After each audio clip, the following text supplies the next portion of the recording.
కథాస్రవంతి నిరంతర కథాప్రసార వాహిని కథాస్రవంతిని ఆదరిస్తున్న అభిమాన శ్రోతలకు నమస్కారం. ఈనాటి కథకు స్వాగతం. మీరు వినబోయే కథ అపరంజి బొమ్మ. రచన శ్రీ కట్టా రాంబాబు. వినిపిస్తున్నది పప్పు భోగారావు. గత 4 దశాబ్దాలుగా సాహితీ రంగంలో విశేష కృషి చేస్తున్న కట్టా రాంబాబు గారు తూర్పుగోదావరి జిల్లాలోని అమలాపురం దగ్గర ఉన్న గోడి గ్రామంలో జన్మించారు. డిగ్రీ వరకు అమలాపురంలో, పీజీ విశాఖపట్నం ఆంధ్ర యూనివర్సిటీలో చేశారు. ప్రకాశం జిల్లాలో లెక్చరర్గా ఉద్యోగ జీవితాన్ని ప్రారంభించి తూర్పుగోదావరి జిల్లా రాజమండ్రిలో ప్రిన్సిపాల్గా ఉద్యోగం చేసి ఈ మధ్యనే పదవీ విరమణ చేశారు. 1969లో హైస్కూల్ మ్యాగజైన్లో కథలు రాయడం ఆరంభమైన 1975 నుండి వారి రచనలు పత్రికల్లో వెలుగుచూశాయి. నేటికి 300 కథలు, 6 నవలలు రాశారు. 30 కథలకు వివిధ బహుమతులు లభించాయి. అనేక పత్రికలలో ప్రచురించబడిన వారి కథలు పాఠకుల, విమర్శకుల మెప్పును పొందాయి. కట్టా రాంబాబు కథలు ఒక అనుశీలన అనే పరిశోధన వ్యాసానికి కట్టా రాంబాబు గారి శిష్యుడు నరసింహారావుకి బొమ్మూరు విశ్వవిద్యాలయం నుండి ఎంఫిల్ పట్టా ప్రదానం చేయడం జరిగింది. అపారమైన జీవితానుభవం, సామాజిక సమస్యలను వివిధ కోణాలలో దర్శించిన తీరు, ప్రపంచం పట్ల, మనుషుల పట్ల వీరికున్న వీరి ప్రేమ వీరి రచనల్లో ప్రస్ఫుటంగా కనిపిస్తాయి.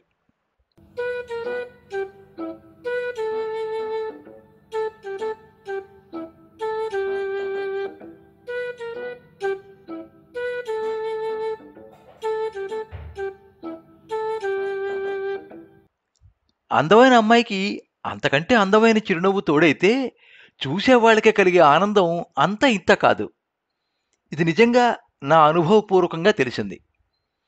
ఈరోజు ఉదయం లేచి బాల్కనీలోకి వెళ్ళిన వెంటనే జీవితంలో మర్చిపోలేని అందమైన అనుభవం కలిగింది. ఓ అందాల రాశి మా ఎదురింటి బాల్కనీలో నిలబడి నవ్వుతూ ఆ పరిసరాల్ని చూస్తూ నా వంక చూసినప్పుడు నవ్విన అందమైన నవ్వు నా హృదయాన్ని తాకి గిలిగింతలు పెట్టింది. ఆడపిల్లలు అందంగా ఉంటారని తెలుసు కానీ ఇంత అందంగా ఉంటారని, అందులోనూ ఇంత అందంగా నవ్వుతారని తెలియదు. నిన్నటి వరకు ఖాళీగా ఉన్న ఎదురింట్లోకి ఎవరో కొత్తగా వచ్చినట్లున్నారు. కాఫీ పట్టుకొచ్చిన అమ్మని అడిగాను, ఎవరైనా కొత్తగా దిగారా అని. అవునరా, నిన్ననే వచ్చారు. అప్పటికే నువ్వు ఆఫీస్కి వెళ్ళిపోయావు. రాత్రి లేటుగా వచ్చావుగా, నీకు చెప్పలేదు. మీ డాడీకి తెలిసిన వాళ్లేలే అంది అమ్మ. ఆఫీస్కి వెళ్ళానన్న మాటే గాని పదే పదే అందమైన ఆ అమ్మాయి ముఖం, మరింత అందమైన ఆమె చిరునవ్వు గుర్తుకొస్తున్నాయి. ఆఫీసు నుంచి ఇంటికి వచ్చిన వెంటనే అమ్మ ఆ అమ్మాయి గురించి మరిన్ని విషయాలు చెప్పింది.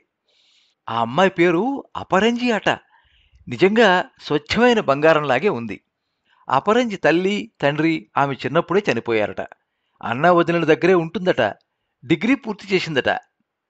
రోజు ఆ అపరంజి బొమ్మను చూడకుండా ఉండలేని స్థితికి వచ్చేశాను.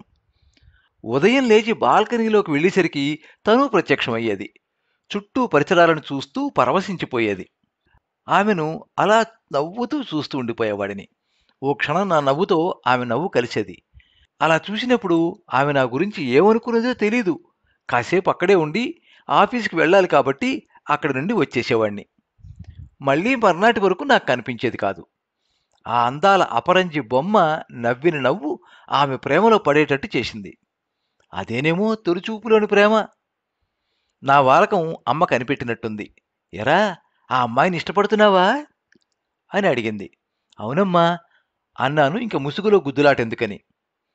అయితే నేను ఒకసారి వాళ్ళ ఇంటికి వెళ్ళి మాట్లాడతాను అంది అమ్మ. నా ఆనందానికి అవధులు లేవు. అమ్మ కలుగు చేసుకుందంటే అది ఖచ్చితంగా జరిగి తీరుతుంది. ఇంకా అపరంజి నా జీవితంలోకి వచ్చేసినట్లే. సాయంత్రం ఆఫీసు నుంచి చాలా తొందరగా ఇంటికి బయలుదేరాను, అమ్మ శుభవార్త చెబుతుందని. ఇంటికి వెళ్ళి చూస్తే అమ్మ దిగులుగా కనిపించింది. ఏంటమ్మా అలా ఉన్నావు? ఆ అమ్మాయి మీద ఆశ వదులుకోరా, ఆమె నీ కనపడలేదనుకో. నా గుండెల్లో రాయి పడినట్లయింది. ఏంటమ్మా నువ్వు మాట్లాడేది? అవునరా, ఆ అమ్మాయిని నువ్వు చేసుకోలేవు. ఎందుకంటే అపరంజి అంధురాలు, మూగది కూడా. అలాంటి అమ్మాయిని నువ్వెలా చేసుకుంటావు చెప్పు? ఇంకా ఆమెను మరిచిపో. పిడుగుపడి గుండె ఆగినట్లయింది. అక్కడి నుంచి నా రూములోకి ఎలా వచ్చానో తెలియదు. ఆ రాత్రి భోజనం చేయలేదు, నిద్ర పట్టలేదు. తెల్లవార్లు అపరంజి గురించే ఆలోచన. ఆమె లేని జీవితాన్ని ఊహించలేకపోతున్నాను. ఇంకా ఆమె గురించి వేరేగా ఆలోచించవలసిన అవసరం లేదు. ఆమె తోడిదే నా జీవితం. ఆమెకు కళ్ళు లేకపోతేనే నా కళ్ళతో ఆమెకు లోకాన్ని చూపిస్తాను. తను మూగదాన్ననే ఆలోచన రానివ్వను. నా మాటలతో మురిపిస్తాను. అదే అమ్మకు గట్టిగా చెప్పేశాను, నేను అపరంజినే పెళ్లి చేసుకుంటానని. ఇప్పుడు మనసు ప్రశాంతంగా ఉంది. అపరంజిని దగ్గర నుంచి చూడాలని, నా మనసులో తన పట్ల ప్రేమ ఎంత ఉందో చెప్పాలని ఆశపడ్డాను. కానీ అవకాశం రాలేదు. ఓ రోజు ఆఫీసు నుంచి ఇంటికొచ్చి లోపలికి అడుగుపెట్టే సమయంలో హాల్లో నుంచి నవ్వులు వినిపిస్తున్నాయి. ఏంటంటీ, మీ అబ్బాయి ఒట్టి పిరికివాళ్లే ఉన్నాడు.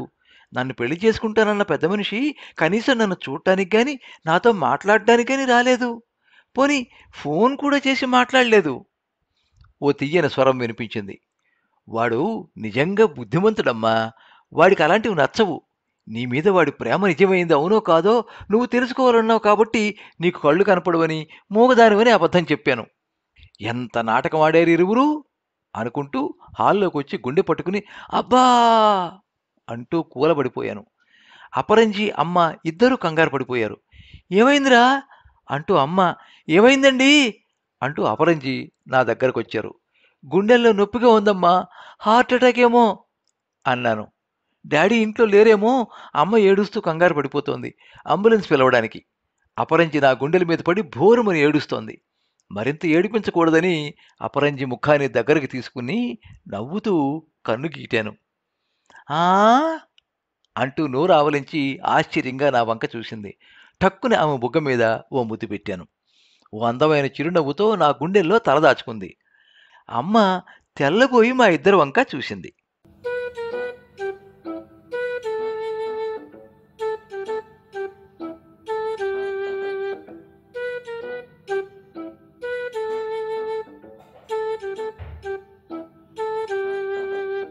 మీరింతవరకు అపరంజి బొమ్మ కథ విన్నారు. రచన శ్రీ కట్టా రాంబాబు. వినిపించినది పప్పు భోగారావు. ఈ కథ హాస్యానందం మాసపత్రిక 2025 సంవత్సరం సెప్టెంబర్ సంచికలో ప్రచురితమయ్యింది.